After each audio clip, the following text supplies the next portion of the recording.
The kid looked at me and he was just like, you know what, Miss Bird, I will go to you because you're as smooth as the ocean.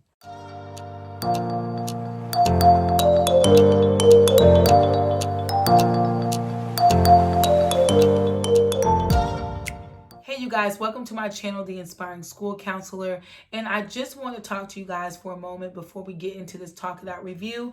I wanted to know if you guys are still enjoying these Talk It Outs, or is it getting kind of redundant to you guys and you want me to, instead of doing it every week, would you like for me to do it every 2 weeks or maybe once a month?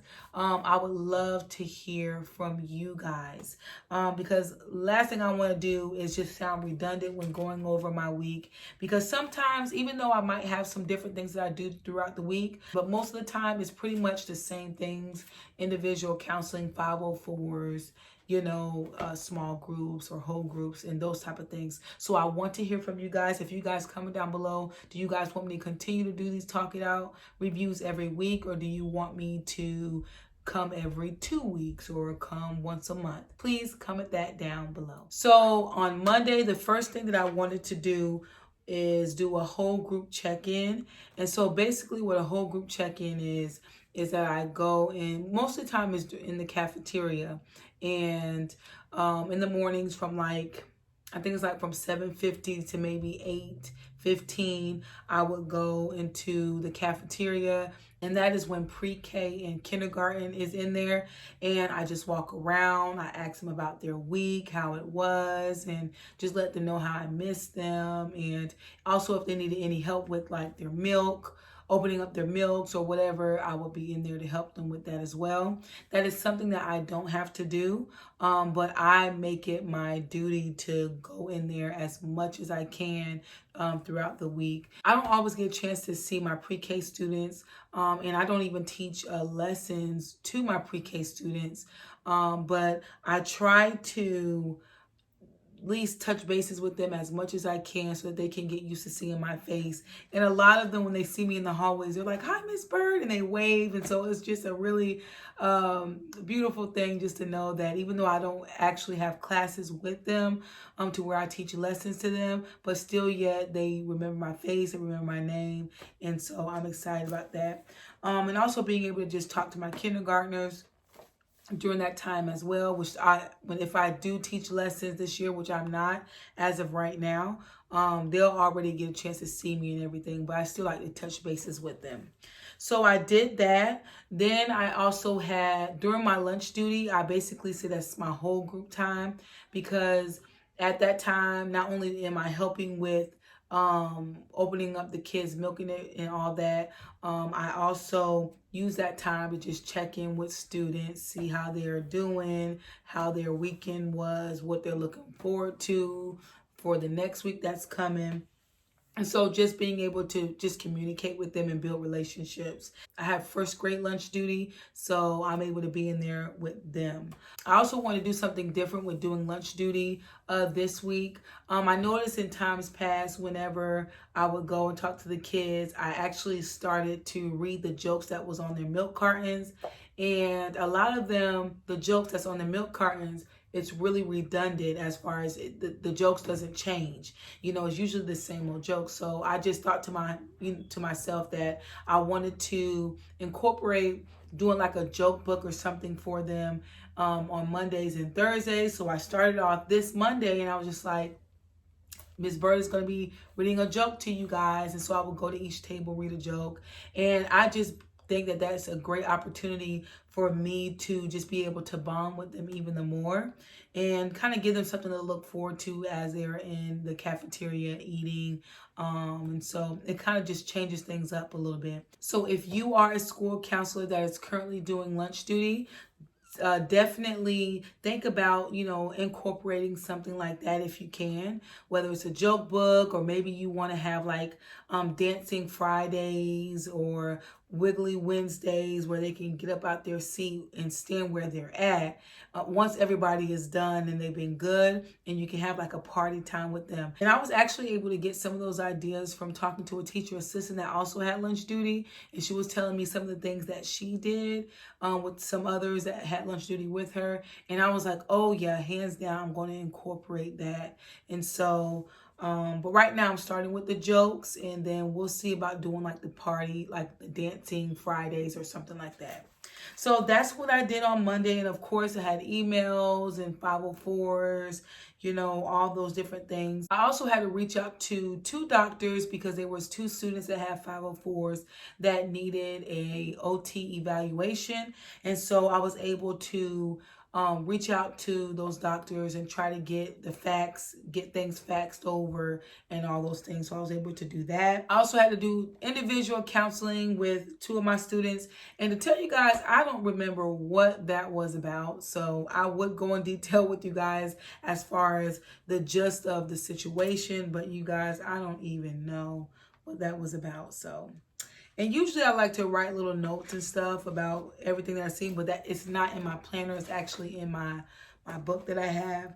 Tuesday, I actually had to meet up with a parent. She was requesting for her child to get a 504. And so we actually just met up and just trying to get, everything as far as why she feels like he needs one, and just talk about some of his medical diagnoses and different things like that. And so we was able to actually have that meeting. I also was able to meet with my principal because there was a student that she was really concerned about. I guess maybe somebody had told her about this particular student, and so she wanted me to just be aware that we might be doing a well check on that student. And basically what a well check is we would go to that student's home to check on that particular student and just making sure that they're all right, because I don't remember exactly what was going on, but usually we do well checks if the student hasn't been coming to school and we've been reaching out to the parents and they're not picking up. And so me and my principal, or we might also get our SRO to go out and just do a well check, see how they're doing, seeing if everything was all right. Another reason why we would do a well check is if we feel like there's something going on at home, and so we might call for the SRO to go. Or me and the principal with the SRO might go. Now, I have not experienced doing that as of yet, but that was something that we were talking about that on Tuesday that we might have to do. We ended up not having to do it, but we had to talk about it. I also did a whole group check-in with 1st grade and 2nd grade on Tuesday. I didn't get a chance to do pre-K and kindergarten first thing in the morning. There were some things that was going on and I didn't get a chance to do that. I had to also do individual counseling with a student that believed that they were being bullied. And of course, I had to investigate that situation. In doing that individual counseling with one of the students, I was beginning to tell them, how proud I was of them for reaching out to their teacher and being willing to talk to me. I was telling that student that if it ever happens again with any other student, or maybe the same one, they can always go to their teacher. And I was just naming people, me, the principal, or any other adult in the school building.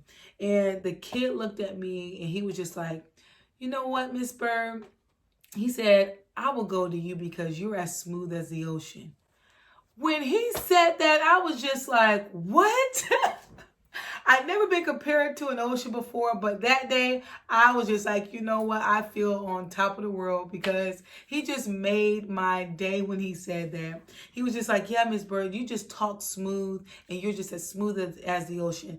And he was only in 1st grade. So I was just like, he just won my heart over. So... And I would tell you this, you guys, you might have already experienced this if you're already a school counselor, but even school counselors to be, you will find when you're doing your individual counseling is that sometimes you might run into some students that it just seems like things aren't clicking, or it just seems like, oh my gosh, like why, you might not feel like you're doing a good job, but I tell you what, these kids will Definitely. You always run into some of those students that will let you know how they feel about you, and they'll let you know how important you are. So when he told me that, I was just like, oh my gosh, like, my gosh, this is why I love my job. This is why I enjoy doing what I do. So I did that on Tuesday. Wednesday, I had to do it's an NIC, let me see. I had to do a Vanderbilt assessment. I actually had to give this assessment to the teacher. The teacher that I did it with, she was actually quarantining, but I had to basically call that teacher and go over the NICHQ Vanderbilt assessment. You guys, I really don't know what that stands for, or I forgot what that stands for. But if you do know, you can put it down in the comments below. But I basically just had to call that teacher and run through all of the questions that they had. And so we was able to get that done. I also had a referral from one of my teachers that felt like one of their students might have been getting abused. But I thank God that, you know, that wasn't the case. Basically, they felt like there was a bruise on the child, and they felt like the guardian was trying to cover it up. I was able to talk to that student a little bit. Then I took that student to the nurse, and come to find out it was just mascara that was just smeared, and oh my gosh. So I was just, you know, happy that, you know, instead of just jumping the gun all the time, but sometimes you, like I said, have to do some investigating, not, you know, interrogating the child and everything like that, but just making sure that you take the precautionary steps to ensure that that is what is going on, or that maybe that isn't what is going on. So I was able to do that. I also had a whole group with first grade. I checked in with a couple students. And that's pretty much it for that day. Thursday, I had to attend an IEP meeting for one of my students. And I actually don't handle the IEP. We actually have a special ed individual that handles all that. But she wanted me to, you know, sit in because just some of the issues that child was experiencing just began to elevate as far as behavioral wise at school. And so she wanted me to sit in on that and just offer some referrals or resources for that student. And as a school counselor, you have to be ready to offer those resources or give resources out to the parents so that they can have them and know that they have access to them. So if you don't have a resource book or something that basically has like a layout of where, you know, parents and students can go get food, or where they can go get free clothes, or where they can get free counseling services. You know, if you don't have a book like that laid out, I do suggest you guys maybe trying to get something like that together. That is something that I do have, and it's easy. All I have to just open it up, find the resources that I feel like that child or that parent can use to help that child, and it just makes things a whole lot easier. But however, there is still the internet. You can still Google if that is something that you want to do. So that is what I was able to do on Thursday. I also had a meeting with my principal. I also met with some teachers that had a referral for some students. I also met with the nurse because I had to talk to her about a particular student that was referred to me. I also read jokes to the kids during my lunch duty, and they absolutely enjoyed that. So Friday, you guys, and I forgot to tell you guys this in the beginning of the video, now our Fridays are no longer going to be where there's not going to be any kids in the building. We actually are doing small groups on Fridays. And so basically it's going to be those kids that really need help with, you know, academics. And so they're going to come into the school building and they're going to get the help that they need. So I actually ended up, my principal talked to me about a week ago and was just wondering if I could help out in assisting one of the teachers with their students. And so I actually said, yes, I don't mind. And it was only supposed to be for maybe about 45 minutes. I think it was like from 8:15 to 9 o'clock. But how it fell on Friday and everything that took place Friday and trying to figure out where people were supposed to be at, I actually ended up staying there the whole time. And so a lot of the things that I needed to get done that day, I actually wasn't able to get done with it until like 12 o'clock. And so I don't know if I'm going to talk to my principal about that to see if we can get back to what it was originally was going to be, which was just being there for 45 minutes, because I don't mind that. I'll do it for 45 minutes. But to be there all morning, I just felt like, there's a whole lot of things that I could have gotten done. But who knows? We'll see. I'm going to weigh it out because it might be different next week on Friday. And so I'll just see how that goes. But for the most part, I was able to help out with those students and able to help them out with their work that they need. Now, and I want to make this plain and clear. As a school counselor, your duty is not to be a teacher assistant. Your duty is to be a school counselor. And so, but sometimes you might have to make sacrifices depending on what it is that you're doing, to where you might have to kind of put down your school counselor to actually help out the students and the teachers in any way. But however, if you feel like things are getting overwhelming and you feel like, wait a minute, this is just not for me, or if you feel like it's taking a lot of time away from your school counseling duties, then don't be afraid to open up your mouth and talk to your principal. See if you can come to a compromise, or see if as a whole they can find someone else to fulfill that particular activity or whatever it is that you're doing that is non-school counseling related. You have to be willing to voice and advocate for yourself. And so, like I said, I was willing to do this, and I'm just going to see how it goes. But if it needs be that I need to talk to my principal about, okay, we might have to go back to the drawing board. Is there any way that we can do something different, or someone can come in and, take the rest of that time so that I will only be in there a certain time. And at that particular time, I will talk to my principal about that. But overall, that was my week. I really enjoyed my week, even though it was really busy. And if I had to choose a jewel out of this week, it would definitely be when that student told me that I was as smooth as the ocean. Okay, he made my week. He really did. I had to put that on my Facebook and everything because it was just like, oh my gosh, the things that kids say. So I thank you guys so much for coming to my channel, being willing to just sit here and watch these videos all the way through. Once again, if you have not subscribed, make sure you subscribe, and also make sure you hit that notification bell so that you can be notified every time I upload a video.